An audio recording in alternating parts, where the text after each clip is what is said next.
We will now begin the regular press conference, but Minister MOTEGI, over to you. Well, from my side, in the beginning, there are two things that I would like to share with you. The first is in regards to the appointment of the candidate for the ICC election for the judges. At today's cabinet meeting, as Japan's candidate for election of the ICC, the International Criminal Court judges, I gave an explanation that we will appoint Mr. Yamauchi, Director for UN Asia and Far East Institute for the Prevention of Crime and Treatment of Offenders, the UNAFE.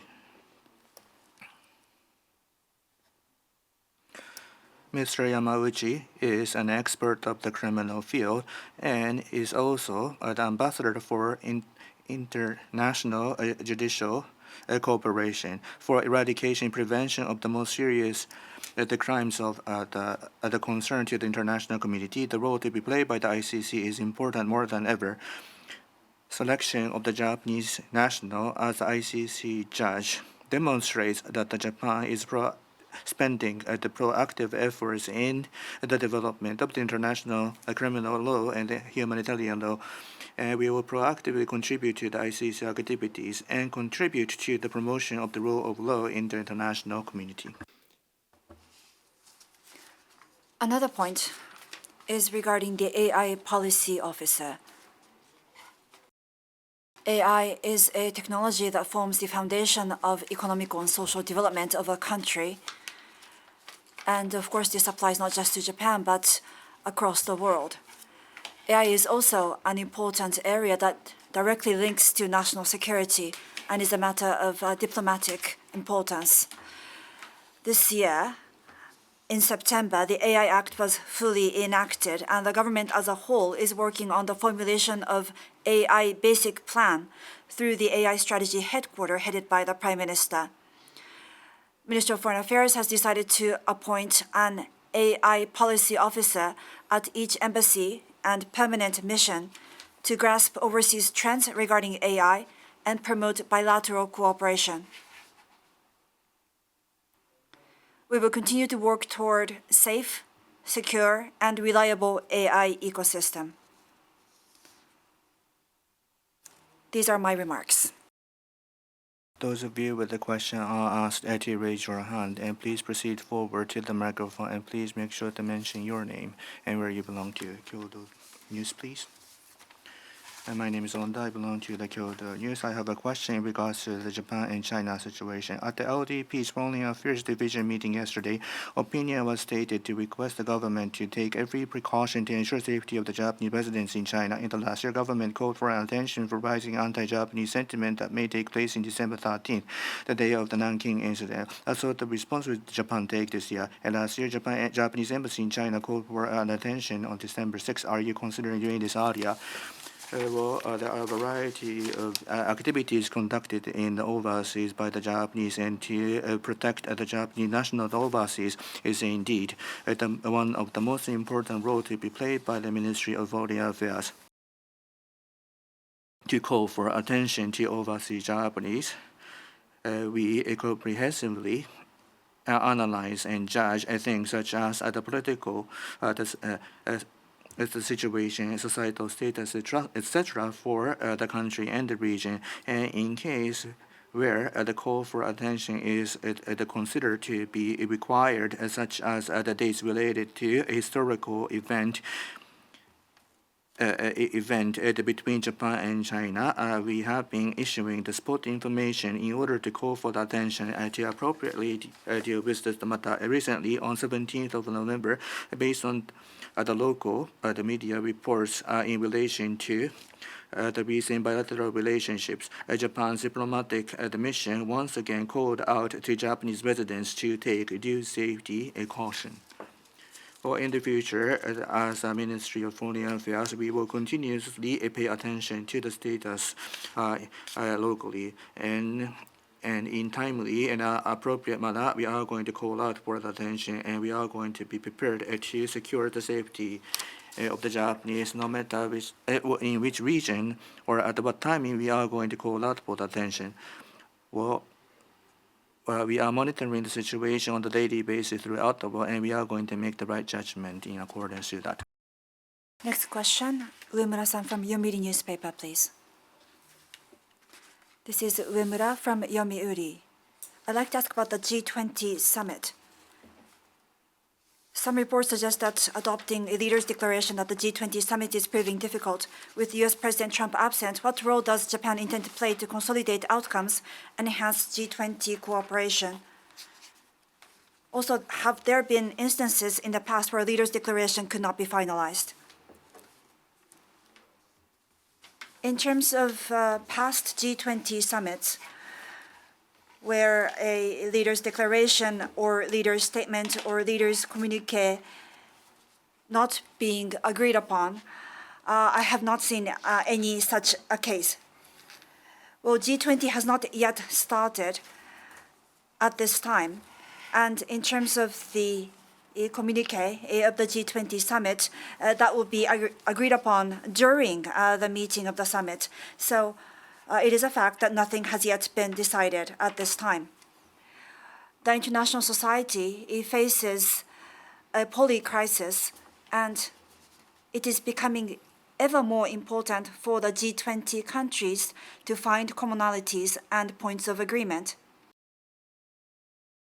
During this summit, we will communicate clearly Japan's position and strive to make a positive contribution so that all G20 members can share responsibility to resolve international challenges.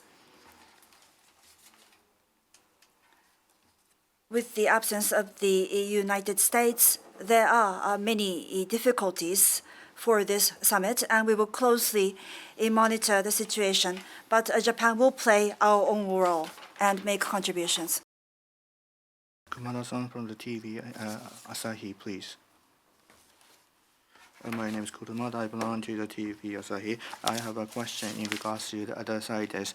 In relation to the EU transaction regulation of the CITES, voting will take place on proposal by the EU and others to restrict the international transaction of all species of the eels, including Japanese eel, at the meeting of the Conference of the Parties of the CITES next week. What is the position of the Japanese government? What sort of initiative would the Japan take? Well, in regards to the Japanese eel, that is different from the eel, which the EU is considering. The resource management of the Japanese eel is thoroughly being implemented, and sufficient volume of the resource is secured, and there is no possibility of the execution due to the international transaction. And therefore, Japan has explicitly stated our position continuously, which is that we oppose to the EU proposal. The Japanese government would utilize all opportunities available in all, and have done so in order to urge the related parties to provide us with the support.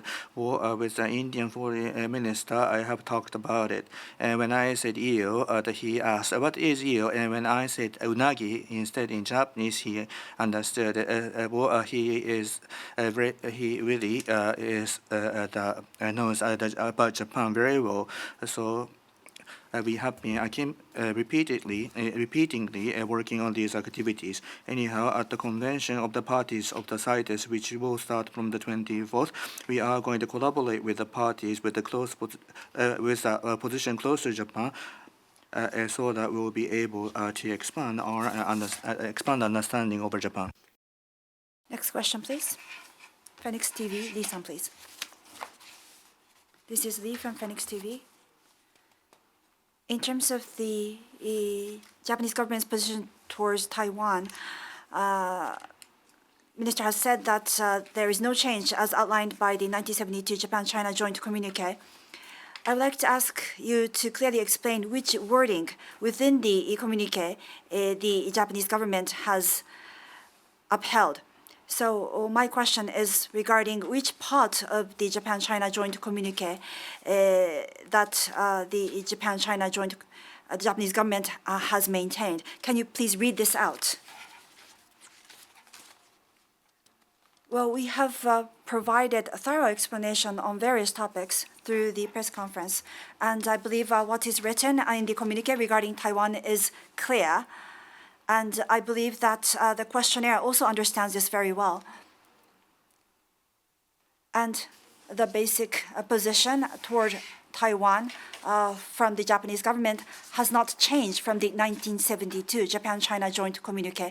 And I am sure that you understand which part of the communique I am talking about.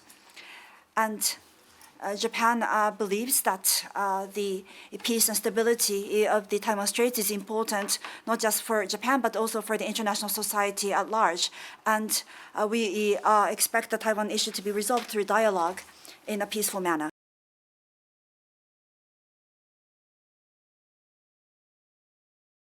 Well, I am from the Shanghai Dragon TV.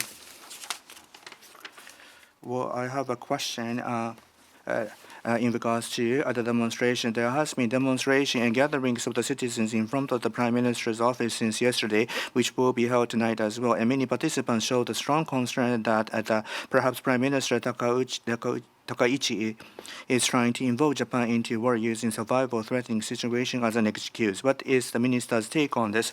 Well, first and foremost, in regards to the demonstration, in front of the Prime Minister's office, there used to be the demonstration, the variety of demonstration, including the opposition against the nuclear power plant at all times on the weekly basis, for example.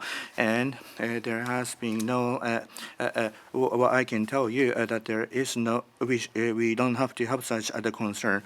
So as to what sort of situation would be regarded as a survival-threatening situation, what Japanese government will assess all information based on specific circumstances of the actual situation, which is repeatedly mentioned from the Prime Minister herself, and this has been our the policy. Yomiuri newspaper, Uemura-san, please. This is Uemura. I'd like to ask about China. Regarding China's request for additional safety certifications concerning Japanese seafood products, there have been many media reports, but does this situation constitute an import suspension or a de facto import suspension since the seafood products are not clearing customs in China? If you do not think so, then does this mean that there are negotiations with the Chinese side over technical requirements that are proceeding reasonably well, and that there is a possibility of a resolution and import resumption without significant delay? I would like to hear the minister's views, please. In terms of the import restrictions against Japanese seafood implemented by the Chinese government, what is most important is to steadily carry out the shared recognition between Japan and China, and this regards IAEA. This was announced by both governments last September. The Japanese government has been pushing the Chinese government for the facilitation of export to China, including the swift registration of export-related facilities in China and removal of the import restrictions for seafood products from the remaining 10 prefectures. With regards to the question that you have given me, there have been no communication from the Chinese government to suspend import of Japanese seafood into China. We will continuously monitor the situation and communicate with the Chinese side. Any other questions? Lee-san from the Phoenix TV. Or if I may, this is related to the question that I've asked. This is in regards what are several factors in the provision 3 in the Japan-China Joint Communique 1972. Would you please let us know explicitly as to which portion of the Japan is maintaining, and Prime Minister today has mentioned that there has been no change, but on the other hand, the Chinese the government official mentioned that the statement would have to be withdrawn. So in regards to the response from the Chinese Ministry of the Foreign Affairs, it's appreciated if you will let us know about your response in regards to the comprehensive promotion of of the relationship between Japan and China in regards to based on the strategic the relationship that has been confirmed in between the two countries. We are, after all, the neighboring countries, and of course there are things such as the pending issues and challenges, and we would like to reduce them as much as possible through the dialogue, and at the same time look for the areas where we would be able to seek for the mutual understanding, and we would like to seek to do so. Well, all in all, the Taiwan the related wordings as to where there is, I am sure that you know. Therefore, I would like to refrain myself from making the comment. Asahi Newspaper, please. I'm Ono from Asahi Newspaper. Regarding the comment by the Prime Minister regarding the survival threatening situation, earlier, Cabinet Minister Kihara said in his press conference that Prime Minister's comment could have been taken as a case study, and that if this leads to misunderstanding, we will need to be careful going forward. How do you take Mr. Kihara's comment? I'm sure that he is commenting for the sake of improvement between Japan-China ties. We respond to questions at the Diet every single day, and we receive many questions, and to communicate based on facts without causing misunderstanding is extremely important. And not just between Japan and China, but with regards to the relationship with all countries, we will need to be very careful to avoid misunderstanding during our response at the Diet as well as at press conference like this one. Any other questions? No? Then this concludes the press conference. Thank you very much.